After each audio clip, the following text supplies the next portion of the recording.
오늘은 열왕기상 1장을 같이 나가도록 하겠습니다. 열왕기상 1장입니다. 열왕기상 1장은 다윗이 죽음에 가까운 임박한 사건에서 시작합니다. 이스라엘의 역사는 전혀 순탄하지가 않았고 솔로몬이 왕이 되는 이 시기도 긴박하고 잘못하면 솔로몬이 죽임을 당할 수 있는 그런 위험한 순간에 함께하는 순간이었습니다. 다윗 왕이 나이가 많아 늙으니 이불을 덮어도 따뜻하지 아니한지라. 다윗 왕이 나이가 70세였어요 이때가요. 그런데 분들도 아시겠지만 인생에 너무 많은 고초를 겪으면 건강이 악화됩니다. 다윗은 그의 아들이 반란을 일으켜서 아들이 형을 죽이고 그 아들이 또 죽임을 당하고, 다윗의 왕은요 너무나 쓰라린 인생을 겪었기 때문에 이미 심신이 다 지쳐 있었어요. 그래서 이때 당시의 시기를 보면 다윗 왕이 나이가 늙으니 이불을 덮어도 따뜻하지 아니하리라, 이 말은 나이와 몸도 연약해졌지만 실제적으로 병을 가지고 있었다는 것을 추측할 수가 있습니다. 시종들은 그의 젊은 시녀를 그와 함께 붙여줍니다. 그러나 그러함에도 이때 당시에는 미신적인 어떤 그런 치료법이 있었던 것 같습니다. 중요한 사실은 1절과 4절에 다윗이 왕의 역할을 진정으로 할 수 없을 만큼 건강 상태나 나이나 몸이 노쇠했다는 것입니다. 그래서 아마도 여러분들도 느끼시겠지만 너무 나이가 들거나 그러다 보면은 어떤 행동도 느려지고 이해도도 좀 느려지면서 왕의 정치 수행이 좀 느려지면 어떤 마음이 들까요? 네? 판단 잘 못하고 그렇게 하면 안 되는데 무시하게 됩니다. 그리고 약간 깔보게 되고요. 다윗이 이 시기에 그런 느낌의 분위기가 나타나기 시작합니다. 노령과 세약으로 인해 나라에서 진행하는 일들을 빨리 알지 못하게 되고 그의 은퇴를 바라는 자들의 욕망이 커져서 다윗이 못하게 원했어요. 빨리 좀 이제 내려왔으면 좋겠다라는 마음이 막 커졌대요. 그래서 반란이 일어나는 것입니다. 그래서 5절과 6절은 이렇게 기록하고 있습니다. 그때 학깃의 아들 아도니아가 스스로 높여서 이르기를 내가 왕이 되리라 하고 자기를 위하여 병거와 기병과 호위병 50명을 준비하니 그는 압살롬 다음에 태어난 자요 용모가 심히 준수한 자라. 그의 아버지가 내가 어찌하여 그리하였느냐고 하는 말로 한 번도 그를 섭섭하게 한 일이 없었더라. 여기 누구에 나오냐면 학깃의 아들 아도니아가 나옵니다. 근데 오늘 바라봐야 되는 것은요, 이게 참 혼란스러워요. 왜냐하면 아도니아가 어떤 사람이었냐면 압살롬의 반란을 일으키고 그 다음에 태어난 아들이었어요. 근데 압살롬은 아버지를 죽이려 하고 어떤 아버지가 너 그러면 안 된다라고 몇 번씩 얘기했던 아들이었는데, 이 아도니아는요 전혀 다른 아들이었어요. 뭐냐면 한 번도 그를 섭섭하게 한 일이 없었더라. 아도니아는 살아오는 인생 속에서 아버지 말을 잘 순종했던 아들이었던 것 같아요. 그리고 또한 아버지를 섭섭하게 할 만큼 그런 사람이 아니었던 사람이에요. 특별히 여기서 이 아도니아에 대해서 얘기하는데 뭐라고 얘기했냐면 용모가 심히 준수했대요. 그러니까 생각보다 잘생겼고 또 뭐도 많았냐면 인기도 많았던 사람이었음을 알 수 있게 됩니다. 그런데 문제는 여기 있습니다. 그렇게 잘생기고 인기가 많음에도 불구하고 부모님의 속도 한 번도 썩이지 않았던, 무엇이 된다고 고백하냐면 왕이 되겠다라고 얘기합니다. 이게 막상 이렇게 아도니아를 보니까 누구와 많이 닮은 것을 보게 됩니까? 잘생기고 인기도 많고 그러면서 속도 안 세기고. 바로 주석은 이 부분에 대해서 루스벨을 얘기합니다. 아도니아가 루스벨을 많이 닮았대요. 참 인기도 많고 어떻게 보면 속도 안 세고 사람들한테 지지도 받는데 뭐가 되겠다고 그래요? 왕이 되겠다고요. 루스벨도 아름다웠고 인기도 많았고 아주 빼어난 자질을 가지고 있었습니다. 그런데 아도니아와 루스벨이 똑같이 무슨 정신이 있었냐면은 자기를 높이는 정신을 가지고 있었다고 얘기합니다. 그리고 반역의 정신을 가지고 있었고 제일 높은 자리를 갖고 싶어하는 열망을 가지고 있었다고 합니다. 오늘 여기서 좀 우리가 바라볼 게 있어요. 그것은 무엇이냐면은 아도니아가 왜 왕이 될 수 없었을까라는 질문입니다. 왜 루스벨은 예수님의 자리를 차지할 수 없었습니까? 루스벨은 그 높은 자리를 갈 수 없는 이유가 무엇이었습니까? 근데 여러분 혹시 아시죠? 우리가 하늘나라 가면은 누구의 자리에 앉는 특권을 얻게 돼 있어요? 계시록에서 예수님이 뭐라고 그랬어요? 내 보좌에 앉게 해주겠다. 실은 그 보좌의 자리는 누가 가지고 싶어 했어요? 루스벨이 가지고 싶어 했어요. 근데 왜 루스벨은, 그리고 이 아도니아가 가지지 못한 그게 무엇이었을까요? 뭐 인기도 있었고 자질도, 어떻게 보면 사람들을 잘 이끄는 그런 것들이 다 가지고 있었는데 무엇이 부족해서 그 자리에 못 갔을까요? 겸손, 순종, 이렇게 얘기하고 있어요. 타고난 외모는 허영과 어리석은 자만심과 이기적인 야망만을 길러주었다. 선한 마음을 지니는 것이 외모보다 훨씬 더 중요하다. 선한 마음이요. 루스벨도 비슷한 정신을 가지고 있었지만 결국은 그가 품성적인 하나님의 그 사랑을, 그 품성을 잘 이해하지 못했어요. 바로 아도니아는 그런 자격이 없었던 것을 나타나게 됩니다. 그런데 이제 반란을 일으킵니다. 근데 그 반란을 일으키는데 문제는 사람들이 붙기 시작해요. 근데 어떤 사람이 붙었냐면 아도니아가 수리아의 아들 요압과 제사장 아비아달과 모이하니 그들이 따르고 도우나 이렇게 적혀 있어요. 여기 중요한 인물 두 사람이 나옵니다. 첫 번째가 누구냐면 요압이고 두 번째는 아비아달입니다. 왜 이 사람들이 나온 것에 대해서 왜 놀라냐면 요압은요 다윗 시대 때 군대 장관이었어요. 그러니까 죽고 사는 문제를 항상 같이 했던 사람이 누구였냐면 요압이었어요. 근데 요압이 지금 무엇했어요? 왕 몰래 반란을 일으키고 있는 거예요. 지금 여기 이 장면은 무엇이냐면 아까 처음에 시작했다시피 다윗이 이제 나이가 들어가지고 약해지니까 무엇하기를 기다렸어요? 빨리 왕위에 내려놓기를 기다렸어요. 그런데 계속 있으니까 무엇을 일으켰냐면 반란을 일으켰어요. 아도니아는요 쿠데타를 일으킨 거예요. 솔로몬을 내려놓는 게 아니라 왕을 빼앗아서 그 왕권을 찬탈하려고 했어요. 근데 그 자리에 누가 있었냐면 요압과 아비아달이 있었어요. 요압은 국방부 장관인데 항상 완강하고 대담하게 왕의 옆을 지켰던 사람인데 그가 살아오는 과정 속에서 사무엘상에서 뭘 느꼈어요? 왕의 말을 좀 무시하기 시작했어요. 그리고 고집이 굉장히 셌어요. 그런데 어느 순간 왕이 늙고 이제 그가 힘이 없어질 때 그가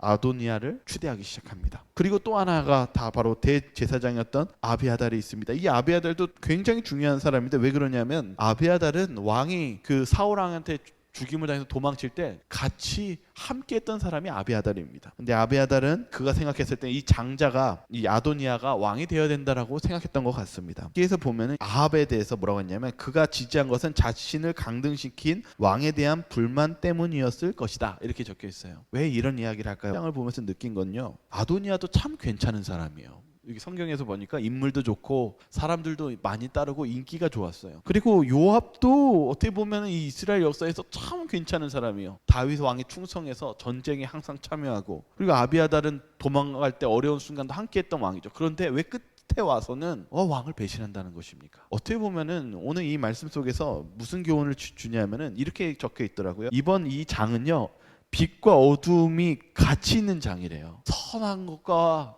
악한 것이 같이 있는 장인데 이렇게 보니까 우리가 선하고 악한 것을 구별하기가 쉽습니까? 어렵습니까? 어려워요. 바로 맞습니다. 이 선하고 악한 것이 아주 교묘한 한 차이라는 것입니다. 오늘 여기서 바라볼 때 그러한 가운데 사람들이 모이기 시작합니다. 지금 한번 읽어보겠습니다. 9절 아도니아가 에르노겔 근방 소엘의 바위 곁에서 양과 소와 살찐 송아지를 잡고 왕자 곧 자기의 모든 동생과 왕의 신하된 유다 모든 사람을 다 청하였으나 아도니아가 잔치를 베풉니다. 바로 소를 잡는 잔치였습니다. 이게 굉장히 중요한 것이었어요. 왜 그랬냐면 여기에 누굴 초대했냐면 신하된 모든 사람을 다 초청했는데 솔로몬과 나단과 그에 있었던 다윗의 군대만 빼놓고 잔치를 치렀어요. 왜 소를 잡았습니까? 아주 중요한 의미가 있었어요. 왜냐하면 이스라엘 백성들이 왕을 달라고 요청했었을 때 하나님이 첫 번째 왕을 맞아요. 사울이었어요. 사울이 왕이 됐었을 때 한 일이 있었어요. 뭐냐면은 소를 잡아서 잔치를 베푸고 희생제를 드렸어요. 제사를요. 지금 아도니아가 지금 뭐 했냐면요. 사람들 다 불려놓고 왕 몰래 서로 제사를 지낸 다음에 무엇하고 있었어요? 왕이 되었다라는 잔치를 베풀고 있었어요. 제사를 지내고 있었어요. 이것을 누가 봤냐면 선지자 나단이 봤습니다. 선지자 나단과 분야의 용사들과 자기 동생 솔로몬을 청하지 아니하였더라. 선지자 나단이 이걸 보고 어떻게 했을까요? 누구에게 찾아가냐면 밧세바에게 찾아갑니다. 이게 참 이상한 일이에요. 여러분 나단과 밧세바의 관계는 좋은 관계일까요? 나쁜 관계일까요? 왜 나쁜 관계일까요? 다윗과 밧세바가 죄를 범했죠. 그래서 누가 꾸짖었어요? 나단이 꾸짖었어요. 지금 인물의 배경을 보면은 밧세바는 어떻게 보면 죄인이에요. 밧세바도 억울한 게 아니라 이 죄에 참여했던 사람이라고 나와 있습니다. 밧세바도 어떻게 보면 죄인이에요. 그런데 중대한 것은 여기에 이 장면은 완전히 극과 극의 장면으로 되어 있습니다. 나단이 밧세바를 왜 찾아갑니까? 도와주기 위해서 찾아갑니다. 네, 여기 보시면 이렇게 얘기하고 있어요. 11절에 솔로몬의 어머니 밧세바에게 말하 이르되 핫겟의 아들 아도니아가 왕이 되었음을 듣지 못하였나이까 우리 주 다윗은 알지 못하시나이다 이렇게 얘기합니다. 왜 나단이 밧세바를 도와주고 어떻게 보면 요압과 이 아도니아와 같은 사람이 아닌 밧세바에게 나단이 찾아가는 것이 그 이유는 아주 오늘 중요한 교훈이 있습니다. 어떻게 보면은 우리의 눈으로 봤을 때는 이 요압과 아도니아가 참 좋은 사람 같이 보이지만 그들은 오히려 하나님의 말씀을 거역하고 왕이 되려고 합니다. 그런데 오늘 밧세바는 죄인이었어요. 그리고 큰 죄를 저질렀었죠. 그런데 그들이 이미 죄를 짓고 나서 나단의 선지자의 그 꾸지람을 듣고 무엇했습니까? 맞아요. 용서를 구하고 회개하고 나자 회개한 자에게, 죄가 많지만 회개한 자에게는 하나님의 보호하심이 함께 있다는 것을 오늘 1장은 보여주고 있습니다. 그래서 오늘 봐야 되는 것은 참 헷갈려요. 우리의 눈으로 봤을 때는 밧세바가 참 죄가 많고 그럴 것 같아서 문제가 많을 것 같은데, 오히려 눈에 봤을 때는 죄가 없는 것 같이 보이는 사람에게 큰 죄가 있었고, 오히려 죄가 많은 자가 회개했을 때는 하나님의 보호하심과 능력이 함께 했다는 사실입니다. 그래서 이 밧세바는 나단에게 이 도움을 어떻게 할 것인지를 요청합니다. 그리고 나단은 왕에게 찾아가서 이 모든 것들을 알리라고 얘기합니다. 그것이 15절에 있는 말씀입니다. 밧세바가 이에 침실에 들어가 왕에게 이르니 왕이 심히 늙었으므로 수냄 여자 아비삭이 시중 들었더라. 다윗 왕은요, 이제는 제대로 일을 하기가 굉장히 어려운 상황과 건강의 상태에 있었습니다. 그래서 너무나 힘이 들었기 때문에 왕은 간호가 필요했습니다. 그러나 이 왕을 만나는 건 쉬운 일이 아니었습니다. 그런데 누구는 만날 수가 있었냐면 밧세바는 만날 수 있었습니다. 왜냐하면 이 아내였고, 이 과정 속에서 밧세바는 또 왕과 친밀한 관계가 있었기 때문이었습니다. 이 밧세바는 이 이야기를 합니다. 이 솔로몬이 반드시 왕이 되어야 되는 상황 속인데, 이상하게도 아도니아가 이 왕이 되었다는 사실을 왕에게 고합니다. 다윗 왕은 이 사건을 알지 못했습니다. 그러한 가운데 하나님께서 어떻게 하시는지 좀 보도록 하겠습니다. 내 주 왕이여, 온 이스라엘이 왕에게 다 주목하고 누가 내 주 왕을 이어 그 왕위를 앉을지를 공포하시기를 기다리나이다. 그렇지 아니하면 내 주 왕께서 그의 조상들과 함께 잘 때에 나와 내 아들 솔로몬은 죄인이 되리이다. 밧세바가 호소합니다. 이것이 그대로 이어지면 이제 곧 어떻게 되는 것입니까? 죽임을 당하게 되는 거죠. 이상하지 않아요? 이스라엘의 역사가 초기입니까? 중기입니까? 말기입니까? 첫 번째가 사울 왕이었고, 다윗 왕 다음에 누구예요? 솔로몬. 그 다음에 쭉 계속 왕이 일어나죠. 맞아요. 이제 이스라엘 나라가 시작되는, 하나님의 백성의 나라가 이제 시작되는 단계예요. 그런데 지금 벌써 하나님 말씀과 거슬리는 일이 일어납니다. 이걸 왜 얘기하냐면, 여러분, 타락이요, 우리 신앙하는 것 안에서 타락이 점진적으로 일어나지 않습니다. 여러분, 타락은 순식간에 일어납니다. 지금 다윗이 이 하나님 말씀대로 살지만은 하나님의 역사하심이 오래 갈 것 같지만은 사람은 한번 타락하면 순식간에 타락합니다. 지금 이스라엘이요, 위험에 처해 있는데 이스라엘이 순식간에 타락하게 생기게 된 거예요. 이 사건이 누가 이 싸움에서 지배하고 있는 것 같습니까? 여기서 왜 솔로몬을 꼭 죽이려고 하고 왜 이런 사건이 일어났을까? 진짜 아도니아가 왕권을 탈취하고 싶어하는 이 인간적인 마음이었을까? 이런 생각이 들었는데, 제 이 말씀 속에서 되게 느낀 게 있었어요. 왜냐하면 이미 열왕기상 오늘 1장 전에 누가 왕이 되기로 이미 결정이 되어 있었습니까? 누가 정했어요? 솔로몬이 왕이 되는 것을요? 맞아요. 하나님 왜 솔로몬을 정했습니까? 그게 정답이었어요. 다윗 왕에게 뭐라고 했냐면, 너는 손에 피가 많이 묻어서 너는 성전을 지을 수 없는데 성전을 누가 짓냐면은 솔로몬이 지을 것이다. 근데 오늘 얘기해보는데 아도니아가 참 괜찮은 인물이었다고 처음에 성경 기록되어 있지 않아요? 근데 아도니아가 뭐가 부족했어요? 품성이요. 맞아요. 선한 마음이 없었고 안에 이기심이 있었다고 그랬죠. 근데 솔로몬은 어떤 사람이었기 때문에 하나님이 그를 선택하셨을까요? 선한 사람. 이 서지자 왕에서는 이렇게 적혀 있었어요. 솔로몬이요, 하나님의 품성을 닮았대요.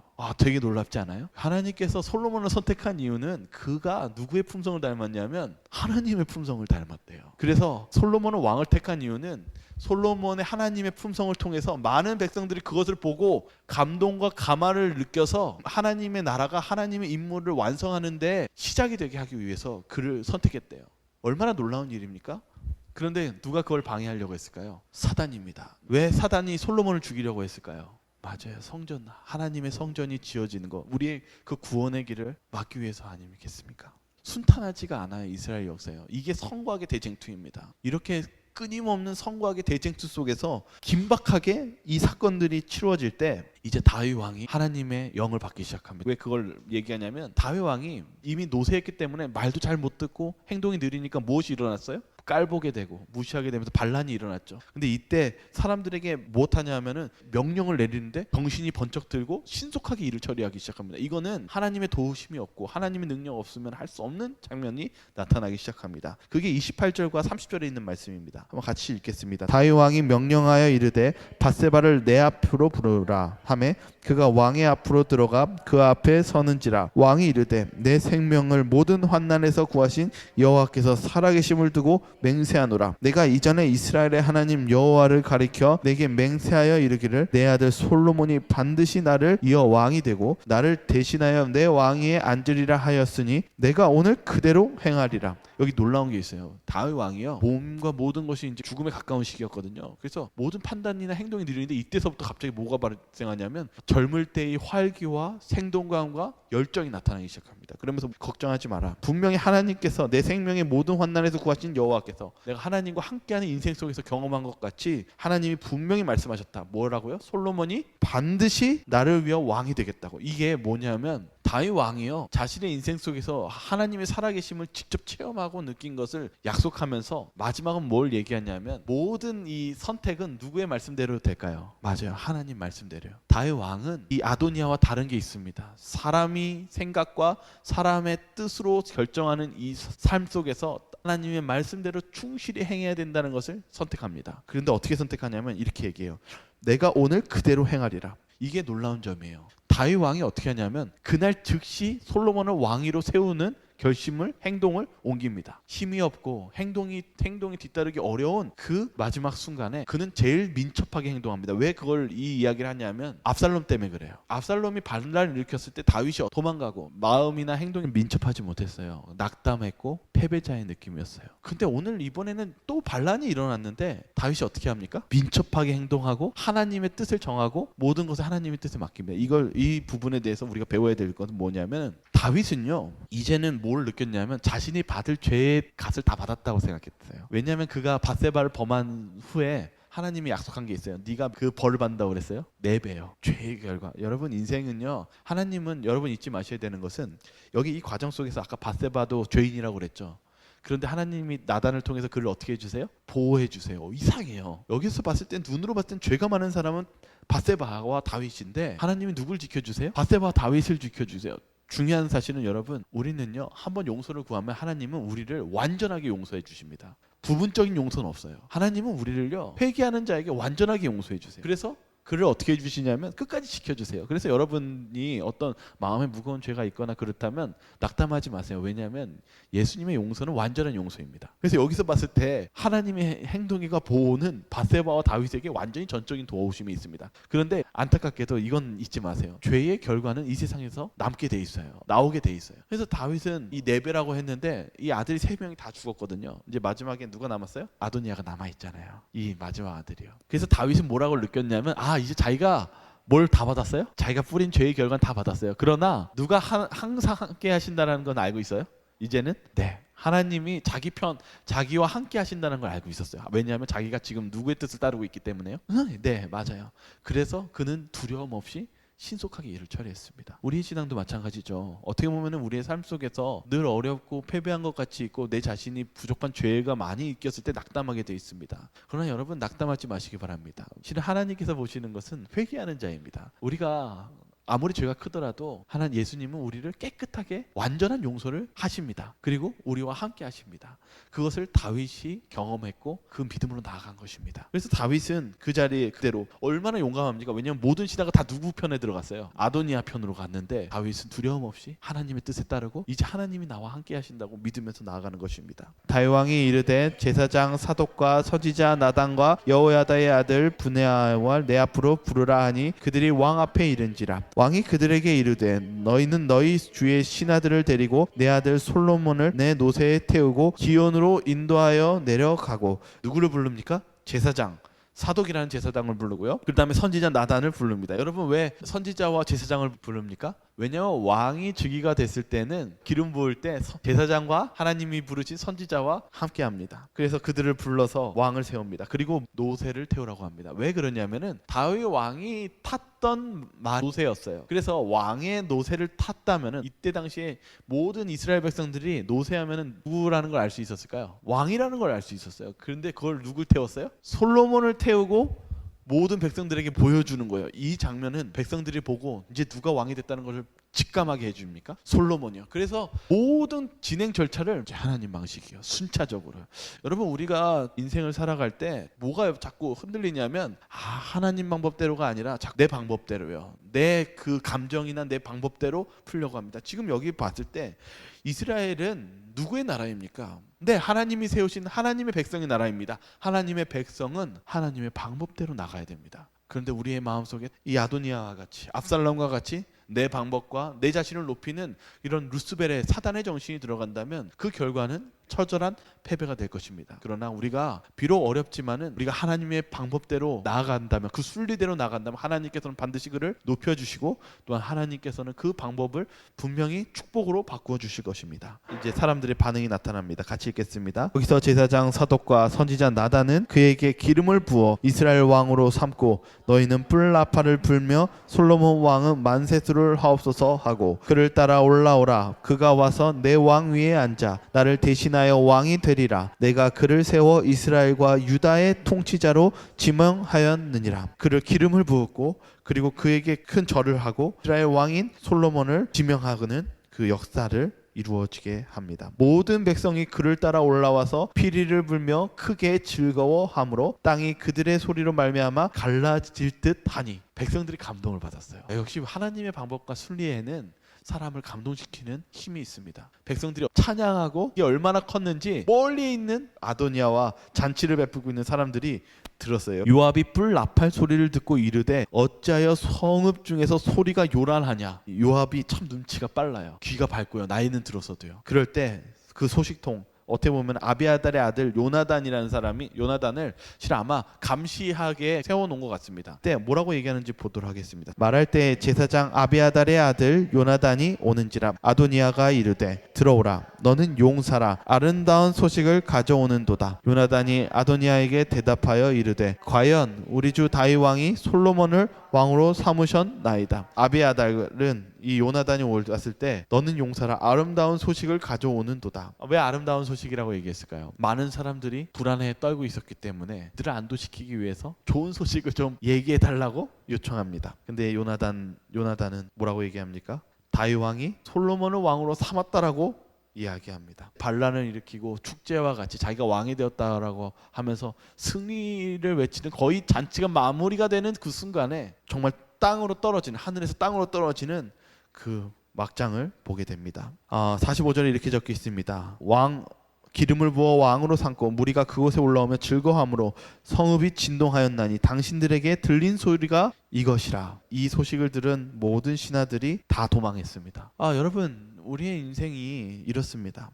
어떻게 보면 우리의 인생의 삶 속에서 어쩌면 악한 방법이, 그리고 세상적인 방법이 우리가 승리하는 것 같이 보이지만 하나님께서는 그 결과에 있어서 끝은 반드시 하나님이 승리하도록 계획해 놓으셨고 하나님의 방법만이 우리가 갈 수 있는 유일한 승리의 길임을 오늘 보여주고 있습니다. 저와 여러분들도 그런 하나님의 방법대로 사시기를 바라겠습니다. 그리고 하나님의 방법이 비록 다른 사람이 보기에 어리석게 보일지라도 그 방법만이 우리를 힘있게 하고 나중에는 우리를 높여주는 그 방법임을 잊지 말아야 될 것입니다. 여기 이 솔로몬이 왕자에 앉아있을 때 47절에 이렇게 적혀 있습니다. 솔로몬의 이름을 왕의 이름보다 더 아름답게 하시고 그의 왕의 위보다 크게 하시기를 원하나이다 하매 왕이 침상에서 몸을 굽히고, 왕이요 이제 몸이 연약했기 때문에 다시 침상에 눕게 됩니다. 이 다윗이 이렇게 왕위를 물려주고 자신이 떠나는 것에 대해서 기분이 어땠을까요? 이런 말씀이 있더라고요. 섭섭했대요. 뭐든지의 자리를 놓고 떠나는 것은 아쉽고 섭섭합니다. 다윗도 그 자리를 놓고 떠나는 것이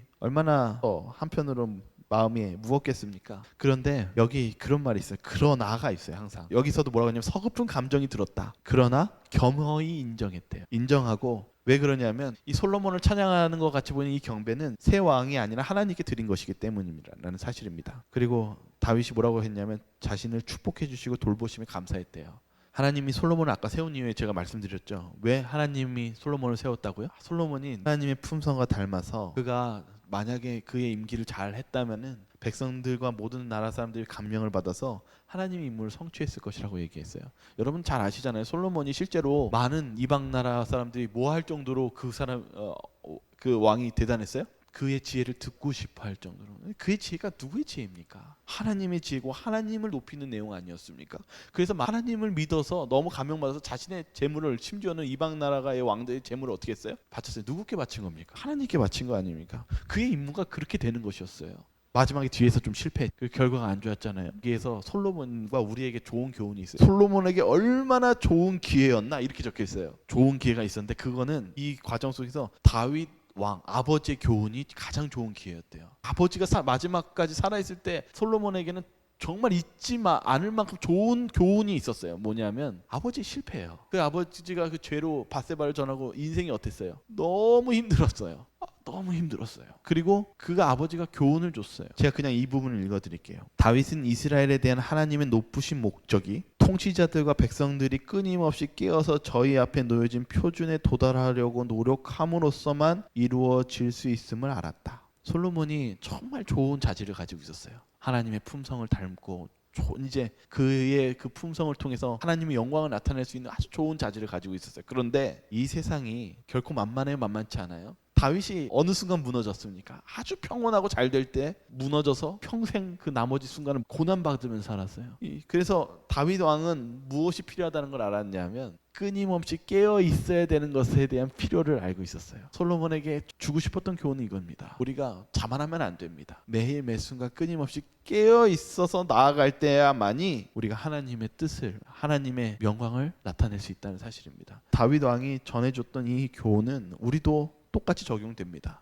우리는 연약하고 그리고 늘 언제나 주님과 동행해야 됩니다. 끊임없이 깨어서 나아갈 때야만 저희는 안전합니다. 오늘 여기 보시면 이제 아도니아가 실패했죠. 아도니아와 함께한 손님들이 다 놀라 일어나 각기 갈 길로 간지라. 이게 뭐냐? 도망갔다는 얘기예요. 풍성을 맹세했던 사람들이 다 사라집니다. 이제 누가만 남았습니까? 아도니아가 남았어요. 아도니아가 솔로몬 왕을 보고 어떤 걸 느꼈냐면 두려워하여. 끝났어요. 실패하고 멸망받을 길만 남았죠. 지금 제단불을 잡고 말하기를 솔로몬 왕이 오늘 칼로 자기 종을 죽이지 않겠다고 내게 맹세하기를 원한다 하나이다. 지금 아도니아가 못하고 있냐면 막 달려가가지고 어디 가서 뭐 잡고 있어요? 성전에 가서 성소에 가가지고 이 번제단에 내 뿔이 있어요. 뿔을요. 이 뿔을 왜 잡냐면 억울한 일 있거나 있으면 살려달라고 뿔을 잡는 것입니다. 그래서 실은 성전에서는 살인을 할 수 없잖아요.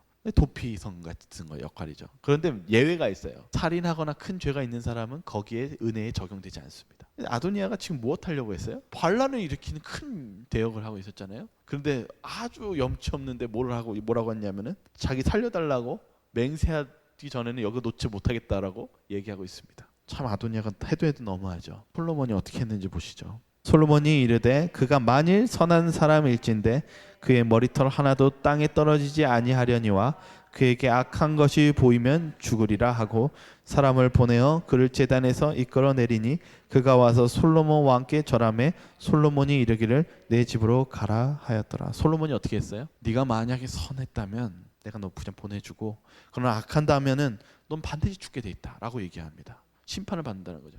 그리고 어떻게 했냐면은 돌려보냈어요. 여기 보시면 오늘 배워야 되는 것은 다윗과 솔로몬의 이 모습이 우리가 배워야 될 점이에요. 솔로몬이 압살롬과 있었을 때는 싸워야만 하고 군사를 써야 될 일이었어요. 이 일은 정말 전쟁의 일입니다.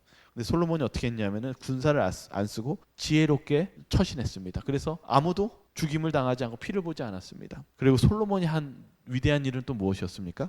맞아요. 용서한 거예요. 자비를 베푼 거예요. 그리고 다시 한번 기회를 준 것이었어요. 열왕기상 1장의 사건이 빡한 상황 속에서 하나님의 말씀에 충실했었을 때 이 모든 것이 선한 과정으로 이끌었다는 사실입니다. 그리고 또 한 가지는 이 아도니아가 끝내 이렇게 용서를 받았으면 회개했을까요? 안 했어요. 또 반란을 일으켰어요. 결국 죽임을 당하게 됩니다. 그래서 하나님이 예언했던 다윗이 네가 4배로 고난을 받는다라고 했던 이 4배의 예언의 성취가 마지막에 다 이루어집니다. 참 보시면 하나님께서는 정말 뭐 한 토시 하나 틀리지 않고 모든 것을 이루시는 하나님을 보게 됩니다. 저와 여러분들이 하나님의 말씀대로 순종하시며 나아가길 바라면서 오늘 말씀을 마치도록 하겠습니다. 하나님 아버지, 오늘 그 이스라엘 초기 역사가 잘못하면 쉽게 타락하고 멸망할 수 있는 길임을 오늘 배웠습니다. 타락은 오래 걸리는 것이 아니라 한순간에 바뀔 수 있다는 것을 오늘 느낍니다. 아버지, 저희들이 이 세상을 살면서 많은 유혹과 어려움을 당할지라도 다윗을 통해서 그가 매일 매순간 주님을 붙잡는 그 신앙이 필요하다는 것을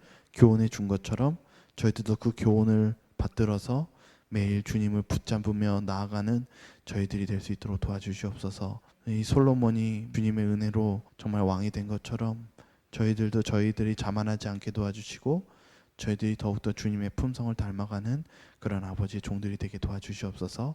오늘 이 안식일 저희들의 삶 속에 쉼과 그리고 아버지와 동행하는 그런 시간이 되게 도와주시길 바라며 사랑 많으신 예수 그리스도 이름으로 기도드리옵나이다.